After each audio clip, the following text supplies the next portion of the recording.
The wreckage lay twisted against the base of a frozen pine, steam rising in thin, ghostly ribbons into the pale moonlight. It was a scene of calculated destruction, yet the silence of the mountain road betrayed nothing of the violence that occurred here hours earlier. The vehicle sat motionless, a hollow shell of steel and glass, its front end crumpled against the bark as if the earth itself had reached up to stop its descent. To the casual observer, it appeared to be a tragic accident born of icy conditions and a driver's lapse in judgment. However, the internal diagnostic logs told a different, far more sinister story.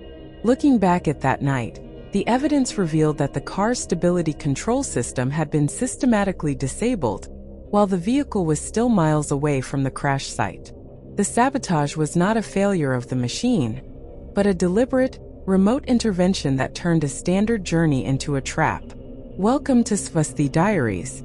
We are here to peel back the layers of a crime that was meticulously designed to look like a simple misfortune. As the investigation unfolded in the dark, the discovery of a missing Valet signature pointed to a critical window of vulnerability, yet the primary question remained: who possessed the expertise to bypass the car's digital architecture, and why was the evidence left so conveniently for the authorities to find? The trail did not end with the crash. It only began there.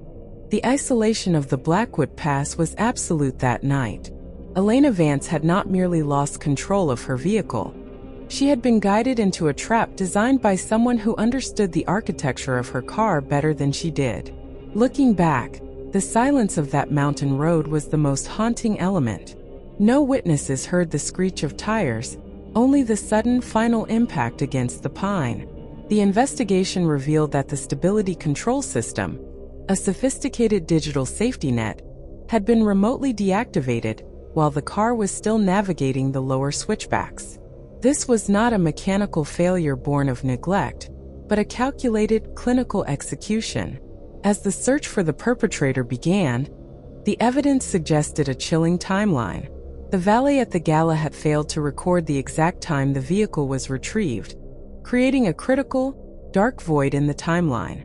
Within that silence, the killer installed a tracking module, a small, unassuming device that turned the sedan into a guided projectile. The stakes were far higher than a simple accident. They were tied to the hidden investments that Elena had made, investments that threatened to expose a network of financial fraud involving her closest associates. Every hour that passed since the wreckage was discovered only deepened the mystery of how such a high-tech sabotage could be hidden behind the guise of a routine accident. The question that lingered in the cold night air was not just who had the motive, but who possessed the digital keys to silence her before the audit could begin. The skid marks told a story of a silent, final decision. They began precisely 12 feet from the jagged edge of the Blackwood Pass embankment, yet the curvature of the road demanded a reaction at least 50 feet earlier. Looking back at the forensic reports, the lack of an initial swerve was the most damning detail. The vehicle had not been steered into the barrier. It had been allowed to drift with mathematical precision. When the investigators crawled under the chassis in the dead of the night, the truth emerged from the shadows of the undercarriage. The brake lines did not show the chaotic signs of a high-speed collision impact. Instead, they displayed clean surgical incisions. Someone had used a specialized cutting tool, one that left perfectly beveled edges, suggesting the sabotage occurred long before the car reached the mountain road. The cabin interior remained eerily undisturbed, save for the navigation screen which flickered with a static, non-responsive glow. This was a calculated dismantling of safety. Yet, as the team cataloged the evidence, a startling contradiction surfaced. The brake fluid levels were technically within the acceptable range for a vehicle that had traveled that distance, a physical impossibility given the state of the lines. This discrepancy hinted at a secondary mechanism, a bypass valve that kept the pressure consistent until the exact moment of the descent. Whoever planned this had access to the car's internal diagnostics, turning the vehicle into a weaponized shell. The question remained: if the brakes were disabled manually, why was the stability control system also triggered via a remote signal?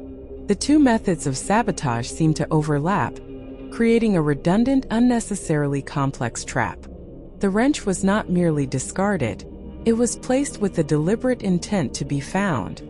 Lying in the damp drainage ditch 10 yards from the embankment, the tool bore the heavy, etched initials of a local mechanic who had performed a routine service on Elena's vehicle just 3 days prior. At first glance, it appeared to be the smoking gun, a careless oversight by a man who had clearly been tinkering with the steering assembly. Yet, as the forensic team analyzed the oxidation patterns on the metal, a contradiction emerged. The corrosion inside the wrench's open-ended head was inconsistent with the fresh, clean mud clinging to its handle. It had been cleaned and treated to appear as though it had been dropped in haste, while in reality, it had been stored in a dry, climate-controlled environment for weeks. This was not the tool of a clumsy saboteur. It was a planted narrative meant to guide the investigation toward a convenient scapegoat. The discovery of the wrench effectively closed the door on the mechanic as a viable suspect, but it opened a far more treacherous window into the killer's methodology. If the sabotage was digital, as the bypass valve suggested, why go to the trouble of staging a mechanical blunder? The presence of the tool indicated a secondary layer of deception, a calculated attempt to overwhelm the investigators with conflicting physical evidence. I stood over the damp ditch, realizing that the killer knew exactly how we would think, and they were feeding that logic back to us. The wrench was not a clue to the crime. It was a distraction from the invisible electronic pulse that had steered Elena's car into the void. If the wrench was a deliberate plant, the mechanic was never the intended target. He was merely a decoy. The forensic report arrived just as the clock struck 2 in the morning, and the results were unequivocal. The mechanic possessed a rock-solid alibi, verified by regional security footage that placed him miles away during the precise window the vehicle was sabotaged. My focus shifted back to the car. If the wrench was a distraction, what were they trying to hide? I returned to the impounded vehicle, ignoring the damp chill of the holding yard. The interior smelled of stale leather and ozone, a testament to the failed electronics. I pried open the lining of the trunk, where the fabric felt loose, almost inviting. Beneath a layer of soundproofing foam, I discovered a hidden compartment. It was not empty. A small black ledger rested inside, its pages thick with entries detailing heavy, irregular investments and a series of desperate debt repayments. These were not the records of a simple business partnership. They were the blueprints of a financial house of cards about to collapse. The ledger linked Elena directly to a web of illicit transactions that would have ruined anyone associated with her. As I turned the final page, the realization hit me with the force of a physical blow. The sabotage was not just about the car. It was about silencing a witness before the audit could expose the rot. But who had access to both the car's software and the leverage to fear this ledger? The ledger offered more than just a trail of numbers. It mapped the desperation of a man backed into a corner. Marcus Thorne had been the face of the company's expansion, but the documents inside the trunk revealed he was its primary architect of ruin. While Elena Vance had been the public face of the investment firm, these records proved she was the one who had finally discovered the massive hole in the accounts. The audit was scheduled for the following Monday. If she went through with her plan to report the discrepancies, Marcus would have lost everything: his reputation, his freedom, and the life he built on a foundation of lies. My investigation into his phone records provided the final, chilling link. A ping from a cell tower near the mountain pass at midnight placed him exactly where the car had been sabotaged, hours before the vehicle careened off the road. When I cross-referenced the timing with the missing Valet signature at the Gala, the sequence of events solidified into a deliberate, calculated operation. Marcus had the access, the motive, and the proximity. Yet, the electronic failure of the stability control system felt too sophisticated for a desperate businessman to execute alone. He possessed the intent, but the execution required a level of technical precision that suggested a partner in the shadows. I stared at the ledger, realizing that the financial rot was only one layer of this crime. The question remained: who was the silent collaborator? And how much did they know about the digital ghost that had steered Elena's car to its final fatal turn? The interrogation of Marcus Thorne shattered the foundation of my theory. I expected a confession, or at least the defensive posture of a guilty man. Instead, I found a man unraveling under the weight of a different terror. He provided timestamp surveillance footage from his own private security system, showing him not in the mountains, but trapped in his office, desperately trying to trace a series of unauthorized access attempts on his firm's network. The record showed a sophisticated intrusion that mirrored the same digital signature I found on Elena's car. He was not the architect of the sabotage. He was a target of a larger, more clinical campaign. The missing Valet signature was no longer a sign of his movement. It was a diversion meant to keep me looking at the wrong man. I looked back at the evidence. The pieces shifted into a new, more dangerous configuration. If Marcus was not the one behind the wheel of the digital sabotage, then the true antagonist had been operating with complete autonomy, using my own biases to lead the investigation away from the truth. The realization hit with the force of a physical blow.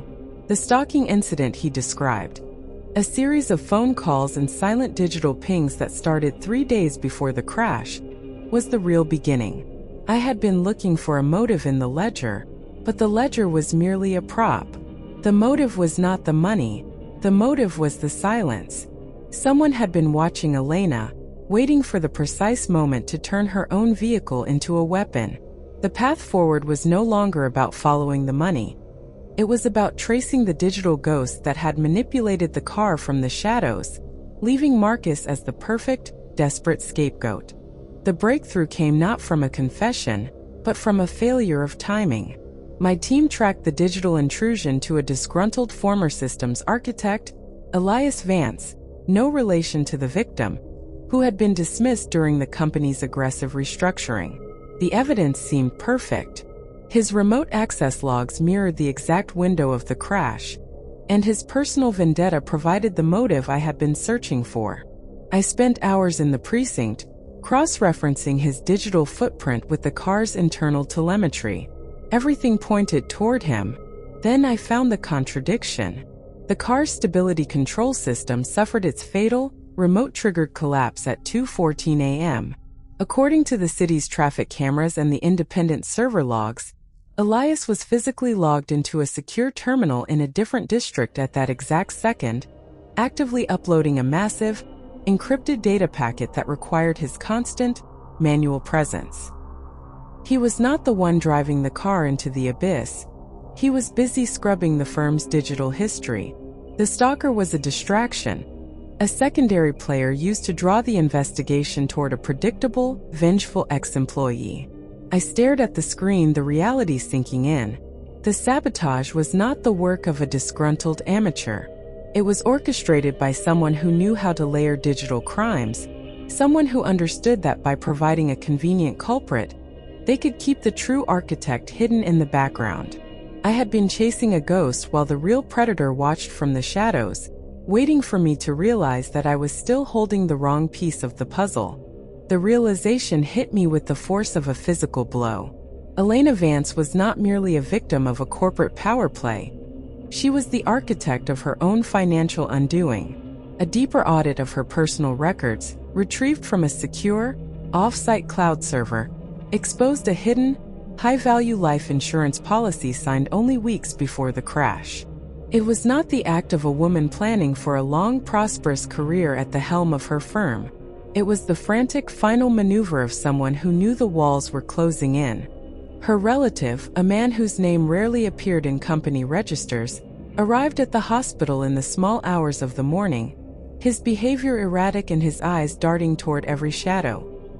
He did not ask about her recovery.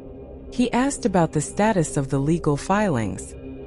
His presence was not an act of grief, but of desperate, calculated interest.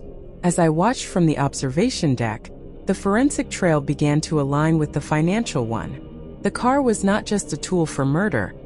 It was the mechanism for an insurance fraud scheme that had gone horribly wrong. The relative's erratic movements, combined with the sudden, suspicious urgency of the insurance claim, suggested that the sabotage was supposed to be a controlled failure, not a fatal plunge. Someone had miscalculated the safety margin. The digital intrusion I had tracked earlier, the one that disabled the stability control, was not meant to kill, but to force a collision that would trigger a payout. Now, I had to determine if the relative was a partner in this scheme or the one who had tightened the screws too far. The arrest of the relative felt like the final piece of a jagged puzzle. I watched as the local precinct processed the evidence, his erratic financial records, the desperate emails he sent to Elena, and the sheer proximity he maintained to her vehicle in the hours leading up to the crash. It seemed the motive was clear: greed, fueled by the mounting pressure of his own failed investments. The case appeared to be drifting toward a predictable, if tragic, conclusion. I stood in the evidence room, surrounded by the cold, sterile scent of ozone and floor wax, reviewing the digital logs of the car's stability control system one last time. Everything pointed to a manual override triggered from a device physically tethered to the steering column. It was a perfect, self-contained narrative of a man cornered by his own ambition. Then, I noticed the timestamp discrepancy. The system logs indicated that the remote access module was initialized at 11:42 p.m., yet the security footage showed the relative was under constant surveillance in the hospital lobby from 11:30 p.m. until dawn. He could not have been in the garage. The physical evidence against him was not a trail of guilt. It was a meticulously curated map of a frame-up. Someone had used his desperation as a convenient veil, planting the digital breadcrumbs while he was busy orchestrating his own pathetic insurance fraud. The true culprit was not the man in the holding cell, but a ghost in the machine, still operating from the shadows. The digital logs did not lie. While the relative sat in a holding cell, tethered to a narrative of greed, the true anomaly rested behind the dashboard of Elena's vehicle. I spent hours tracing the power draw within the secondary wiring harness. It was there, a subtle parasitic drain that should not have existed. Hidden behind the ventilation duct sat an aftermarket GPS tracker, but it was not merely recording coordinates. This device possessed a direct hardline connection to the vehicle's electronic stability control module. It was a remote access bridge, an elegant invisible shackle. Someone had installed this hardware during the charity gala, using the Valet's brief, unrecorded window to gain physical access. The device allowed the perpetrator to send a specific frequency-based command that effectively severed the car's ability to correct its trajectory on the mountain curves. It was a digital execution disguised as a mechanical failure. The physical trail of the wrench, the ledger, and the relative's erratic behavior, all of it was secondary. These were markers placed to guide the investigation toward a human scapegoat, ensuring no one would look for the digital signature left behind in the code. The lawyer, Julian Vane, understood the fragility of the system better than anyone. He had spent years manipulating digital ledgers to hide his embezzlement. Now I looked at the timestamps again. The signal to disable the safety systems was broadcast at the exact moment the vehicle reached the highest point of the winding pass. The car did not crash because of a faulty steering column. It crashed because the computer was told to let go of the road. The reconstruction of that night relied on the silence of the Valet lot. Elena arrived at the gala at exactly 8:14 p.m. She surrendered her keys, trusting the system. That was the window. The Valet log showed a 12-minute gap where her vehicle moved from the main drop-off point to a secluded, unmonitored corner near the service exit. It was not a joyride. It was a calculated relocation. The perpetrator, possessing a duplicate fob obtained through Vane's legal firm, accessed the interior without triggering the alarm. The dashboard panels were stripped and replaced with surgical precision within those 12 minutes. The aftermarket GPS tracker, disguised as a standard wiring harness adapter, was spliced into the data bus. This was not a random act of vandalism. It was a premeditated digital trap. I examined the service gate's security feed from that night. It showed the gate mechanism being manually overridden from the inside at 8:22 p.m. No one left through the gate, yet the electronic lock remained engaged in a bypass state until the early hours of the morning. Julian Vane had the technical manuals for that specific model, and he had the motive to ensure Elena never reached the morning audit. The wrench found later in the engine bay was a clumsy, desperate distraction, a physical prop meant to lead the investigation toward a mechanic who had no knowledge of digital frequency injection. The car was not broken. It was hijacked by a line of code. The final piece of the puzzle lay in the valet's missing signature, a void in the log that confirmed the car had been moved when it should have been stationary. The trap was set before the engine even turned over for the return trip. The missing valet signature was never a clerical oversight or a simple mistake. It was a calculated, deliberate silence. When I finally cross-referenced the digital logs from the service entrance with the Gala's internal security feed, the discrepancy became impossible to ignore. A figure in a distinctive high-end tailored trench coat moved through the shadows of the parking structure at exactly 8:20 p.m. The coat belonged to Julian Vane. The grainy footage captured him stalling near the service exit, his movements precise and practiced, as if he were waiting for the secondary gate cycle to trigger. He did not approach the main valet kiosk. He bypassed it entirely, entering the lot through an unmonitored maintenance stairwell. My focus snapped to his left hand, which gripped a small hard-case diagnostic tool, the exact device required to splice directly into the vehicle's data bus. The physical wrench found in the engine bay was a pathetic, theatrical distraction, a clumsy prop intended to point toward a mechanic who had never even touched the car that night. Vane had not merely committed embezzlement. He had orchestrated a mechanical execution to protect his own total financial ruin. The final, damning contradiction was the timestamp on the GPS tracker's initialization, which occurred exactly when Vane was recorded exiting the service corridor. The loop closed. The mechanical failure was a digital lie. The only question remaining was how he managed to disable the remote emergency override from the passenger seat without leaving a single fingerprint behind, ensuring the car would accelerate into the guardrail on command while he was miles away, watching the tragedy unfold.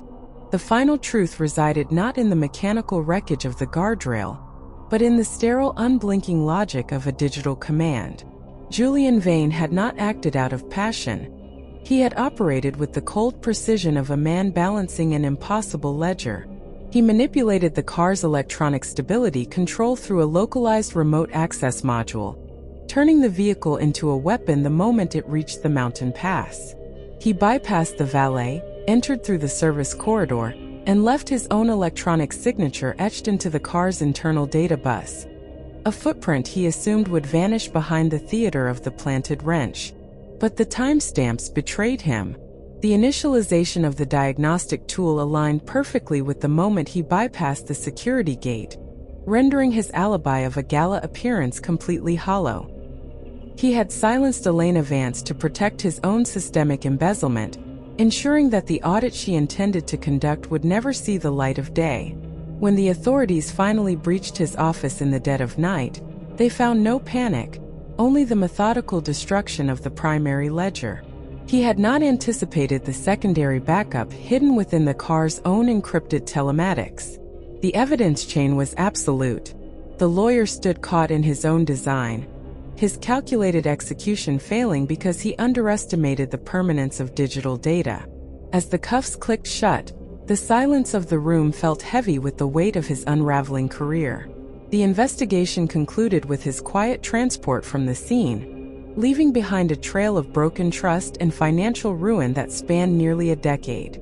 One lingering mystery remained, however, a series of encrypted outgoing packets from his device that indicated he had not acted entirely alone in the final hours of that night. The final gavel strike echoed through the courtroom like a closing door, sealing Julian Vane's fate behind the cold steel of a prison cell. He had woven a tapestry of deceit, believing that a few lines of malicious code could overwrite the reality of his crimes. He was wrong. The secondary backup logs, retrieved from the car's internal memory, painted an inescapable picture of his digital fingerprints. While the legal system dismantled his career, the true cost of his ambition remained etched in the lives he had dismantled. Elena Vance was not just a name on a ledger. She was a woman whose future was stolen to cover the tracks of a man who equated human value with balance sheets. The encrypted packets that lingered in the final forensic analysis suggested a secondary actor, a shadow in the network, but that trail went cold in the pre-dawn silence of a disconnected server room. Some questions, it seemed, would remain buried in the static of the digital age.